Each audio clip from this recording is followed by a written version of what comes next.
Welcome to the Geek Freaks Podcast. Before we get started, make sure to hit the subscribe button on Spotify, Apple Podcast, Google Podcast, Breaker, Castbox, Stitcher, and all other platforms you may be tuning in from. In the spirit of National Cybersecurity Awareness Month, we have split the first 3 episodes for the month of October into a 3-part series. Last week, our project leads Nick and Thony and I discussed why attackers are targeting small and medium businesses. Now we're moving on to the whys. So here is part 2 of cybersecurity series, How Are Cyber Attackers Accessing Our Data?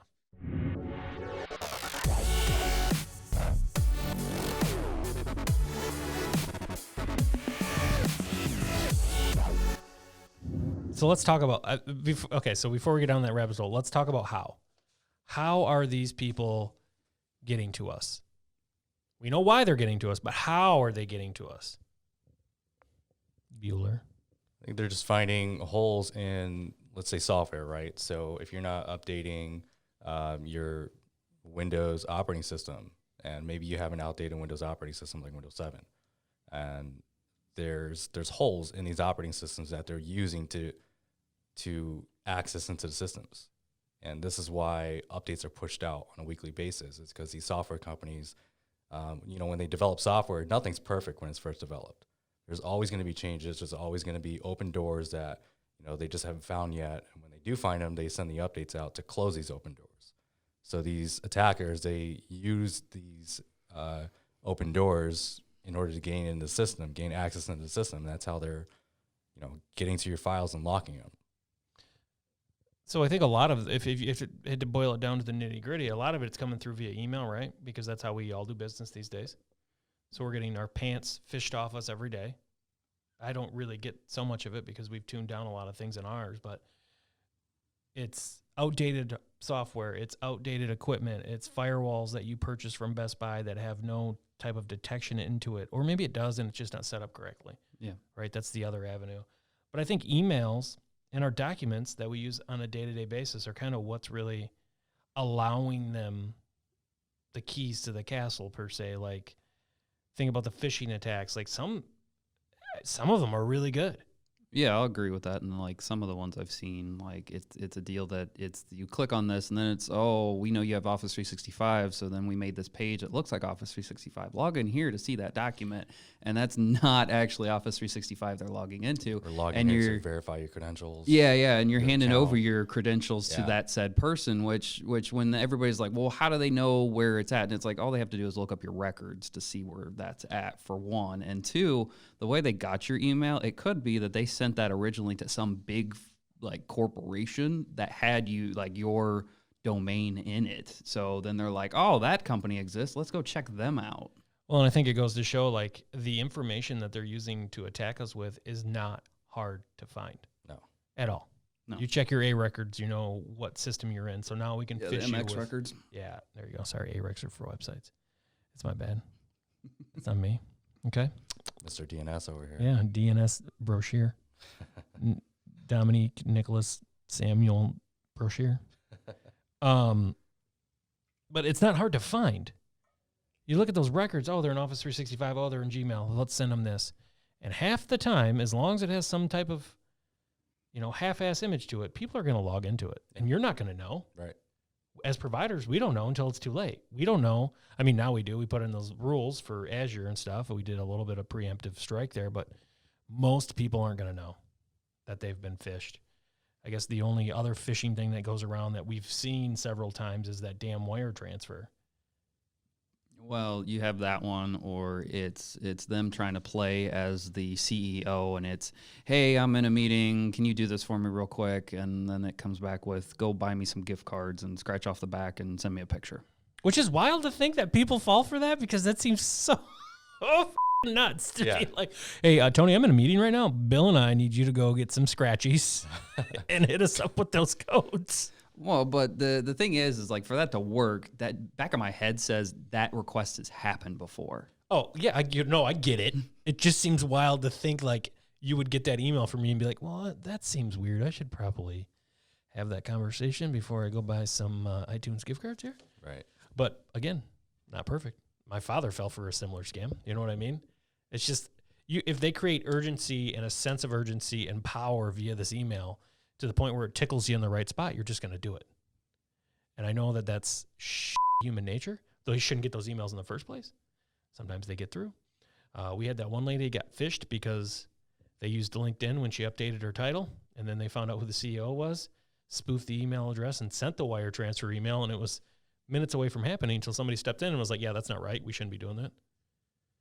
Like, it's crazy because they know all this stuff. All this information about you is out there. And I think it goes even further, like, if you want to put your tinfoil hat on again, like, people need to change their challenge passwords, right? So think about, like, your challenge passwords that you put in when you forgot your password. Like, mine are very complicated because I'm always scared that somebody answers my questions because they're all pretty stupid. Well, usually for those, it's somebody that knows you.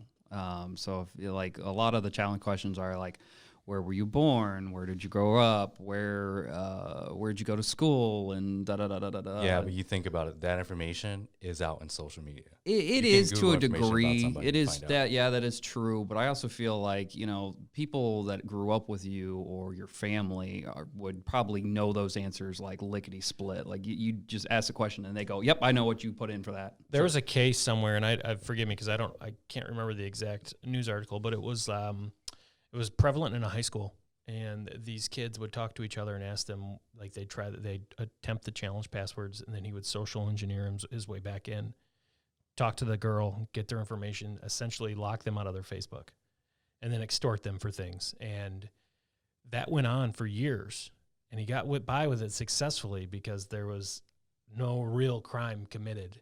And then he crossed the line. Obviously, he's doing a lot of jail time, but that goes to show, like, you're not dumb enough. You're in your everyday life. Somebody can ask you, like, hey, what's your dog's name?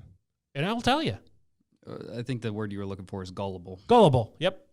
Because we don't care. It doesn't seem relevant in the moment. It seems like irrelevant data that you're handing over. Yeah, when in turn, it's actually very relevant data. Before social media and all that, that's information we would share with people that we would talk to, right, on a daily basis. And it's just you just trying to get people to know you and stuff like that. And now we use that same information to kind of secure our cyber lives. So how does that play out for us? It doesn't. It doesn't play out good. So that's why it's, you know, we got to train these users to use information other than known information to secure themselves. So, like, the questions are always basic, right? And I don't think they've really changed. Who was your best friend growing up? What street did you grow up on? So now, like, my best friend's name is his full name. The street I grew up on is with the dot street. Like, I've changed things and I don't have Facebook. So a lot of that stuff is really, if you come up to me, Nick, and you're like, what street did you grow up on? And I'll tell you. And then you'll be like, what's your best friend's name? Like, it's not out there. So I don't really have to fear it. But there's a lot of, like, this goes back to, even though we think it's for business, it's also happening to us on our, like, the individual people in their daily lives, whether it's us as adults, our children.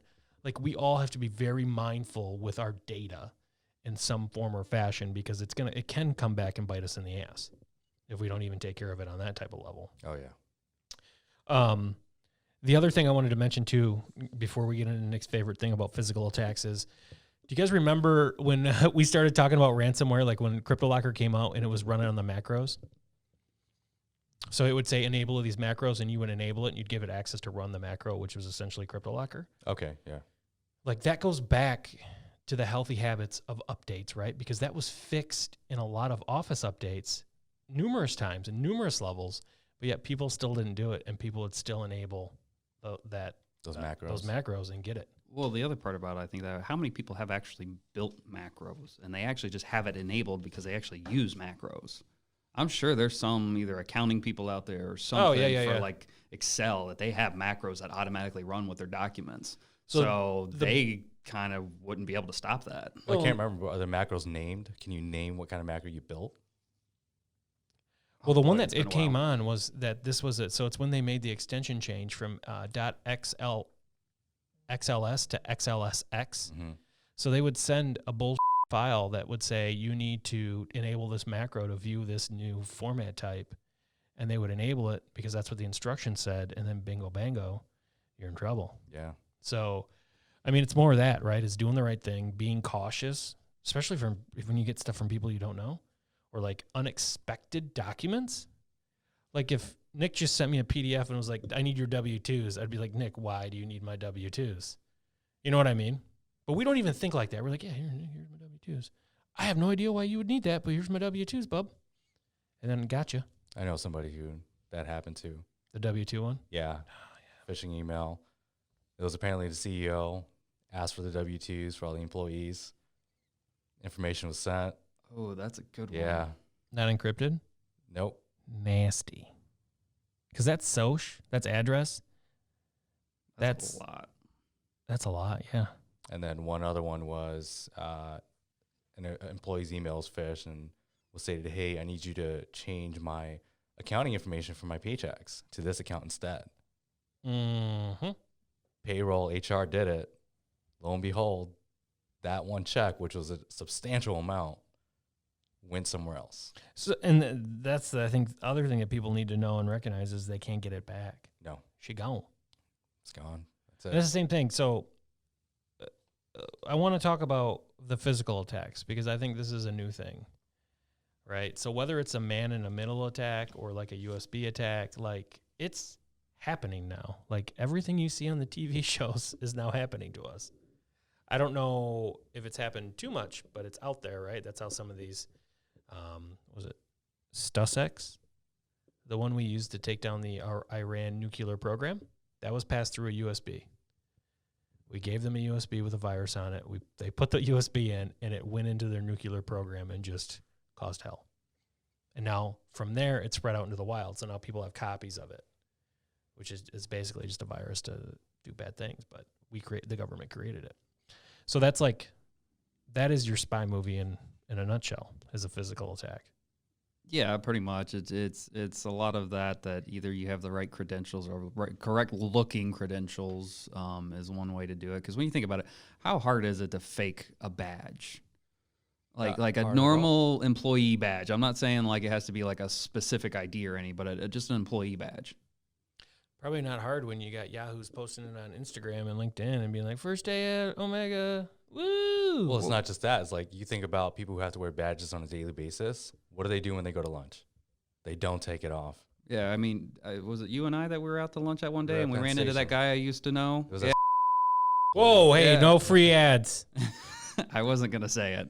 I was just going to say, yeah, he had his badge right on him, just hanging off. That's, Luis, you got to beep that out, okay? Yeah. You got to hit that with a beep. You could just basically either from a distance, if you have a good enough camera, or as you're walking by, just take a picture of it, and there you've got the basic format, and you're able to walk up and go, yeah, I work here, and do whatever you want. But the problem is those open doors.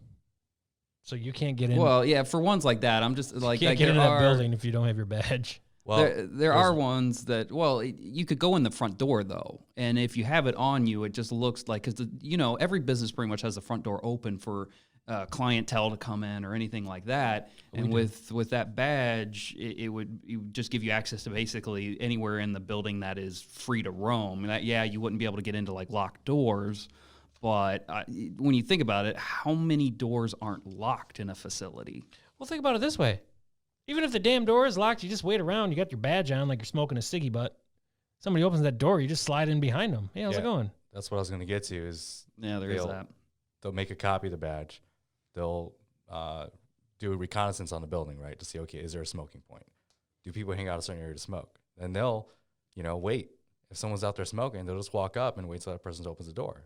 And walk right in with them. That person doesn't question anything. Well, when you think about some of the larger corporations too, like it would be weird if just some random guy was in here. We're only 16 people, right? So if some dude's like, hey, what's up? I'm like, oh, Yeah. What's up with you? But a company that has a few hundred employees Or a few thousand. or a few thousand employees, you could just be another face in the building and nobody would know necessarily. And I'm sure the first question is going to be, hey, when did you start? And all you have to do is roll from there. That would be an interesting experiment, but you probably get arrested. But you yeah. did, you know what I mean? You walk into the local large grocery store chain, have on your, like even at Target, you're wearing khaki pants and a red shirt. All you need is that damn Target name badge, which you can make. There's an easier way. All you have to do is walk in a suit and a tie and a clipboard, and you look like a inspection manager. Trust me, I've had that happen to me before just because I walked in with a suit.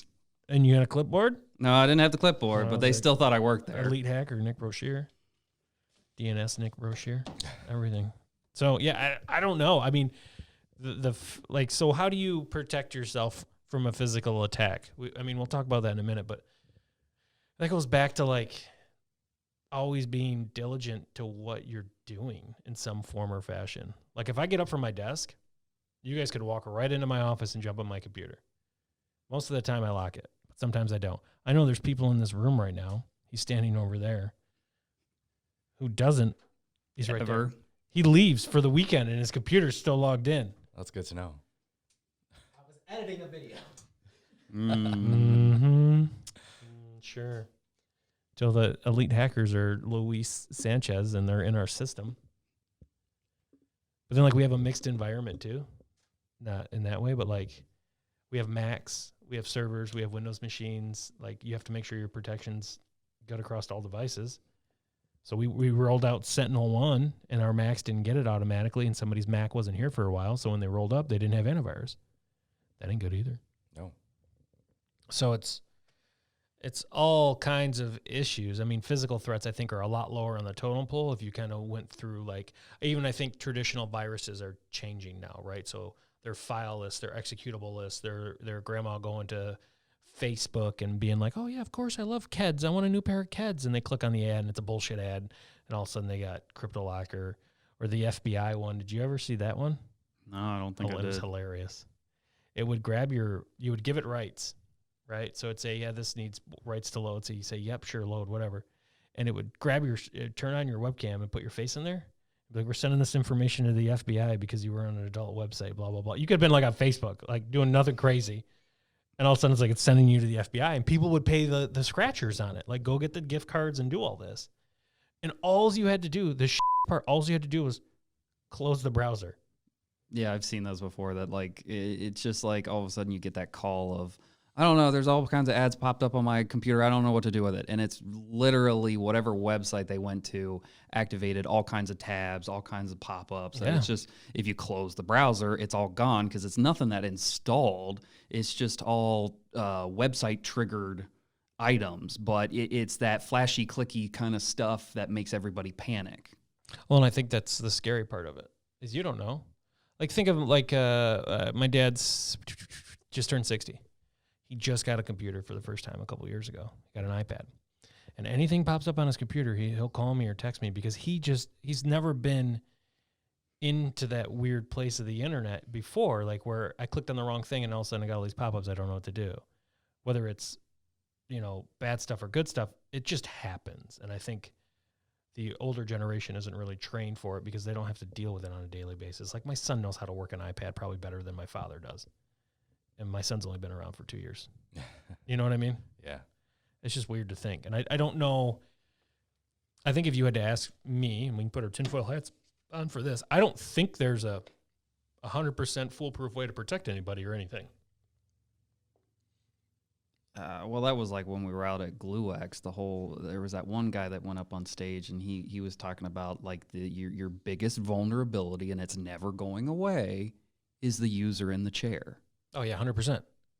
So no matter what you put it, like I remember him saying that, like no matter what you put in place, you're always going to have that user in the chair that's a risk. Well, think about the tone of the phishing emails. They're aggressive. They swear. They're quick. I need you to do this now. I need you to do this right for me right now. So people panic, right? Yeah. And then we see pop-ups and we're like, oh, yeah, I want those Keds or those Air Force Ones. I want those. So you click on the damn ad because you're curious. You're frustrated. You're running short on time. Whatever the case is, they're preying on the human emotion for us to do something because they know we will do something. And it's not close the window and walk away. It's just not.